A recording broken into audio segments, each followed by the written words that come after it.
Et c'est effectivement au palais présidentiel que les deux délégations ont tenu une séance de travail, des réflexions articulées autour de la relance économique et de la situation sécuritaire dans les pays de l'AES. Une occasion d'échange pour les deux chefs d'État et c'est sans embâche que le président malien réaffirme la ferme volonté des pays de l'AES à lutter pour leur pleine souveraineté. La voie du non-retour est celle qui est amorcée. Dépêché à la tâche pour les propos du président malien, notre reporter Frédéric Nikiema. Un invité de marque au palais présidentiel de Koulouba de Ouagadougou. Assimi Goïta, président de la République sœur du Mali, est en visite officielle pour la première fois au Burkina Faso. Avec son homologue burkinabé, le capitaine Ibrahim Traoré, ils échangent sur des questions d'intérêt commun aux deux nations. Concernant la coopération entre le Mali et le Burkina Faso dans la lutte contre le terrorisme, le président Goïta la qualifie de fructueuse avec des résultats concrets. Nous menons des formations conjointes entre nos deux États en vue de renforcer nos capacités opérationnelles, que ce soit terrestre ou aérienne. Aussi, il y a le volet partage de renseignements entre nos différents services de renseignement. Mais aussi, il y a la mutualisation de nos moyens. Aujourd'hui, le Burkina est autorisé à mener des opérations, à poursuivre les terroristes sur les territoires maliens. Et les femmes aussi sont autorisées à mener des opérations, à poursuivre les groupes terroristes à l'intérieur du Burkina Faso, quand cela est nécessaire. Une mutualisation des efforts entre pays membres de l'Alliance des États du Sahel pour plus d'efficacité sur le terrain de la lutte contre le terrorisme. En la matière, la vision des trois chefs d'État est bien claire. Restaurer la paix dans l'espace AES et surtout veiller à l'épanouissement des populations.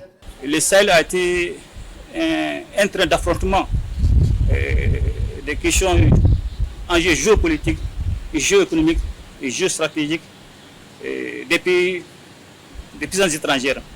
Et dont nos pays sont victimes aujourd'hui de ce train d'affrontement.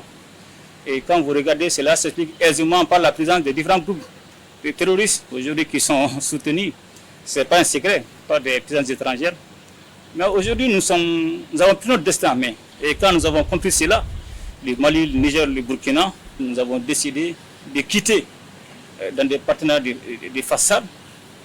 Comme on le dit, il n'y a pas de sécurité sans développement. Comme il n'y aura pas de développement aussi sans sécurité. Donc le plus important pour nous, effectivement, de sécuriser et de développer pour que nous puissions vraiment répondre aux aspirations de nos différents peuples. Nos destins sont liés. Et on a pris un chemin de non-retour, que cela soit clair. Nos destins sont liés et nous allons travailler à répondre aux aspirations de nos peuples. Pour l'heure, le Mali se porte bien.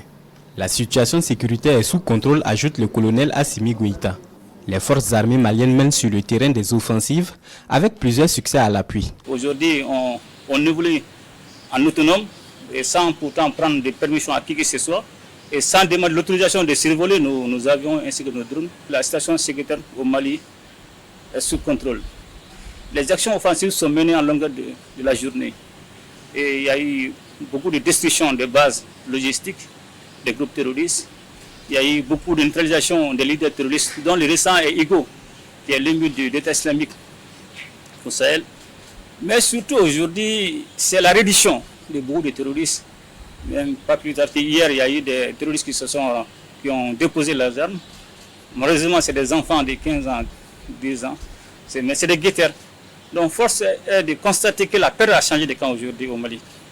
Et concernant les Sahel, aujourd'hui, je suis confiant et que la situation aussi est sous contrôle. Avant de quitter le palais de Koulouba de Ouagadougou, le président malien Assimi Goïta indique que des experts des trois nations de l'AES sont en réflexion en vue de proposer les jours à venir des pistes de solutions concrètes dans le cadre du développement.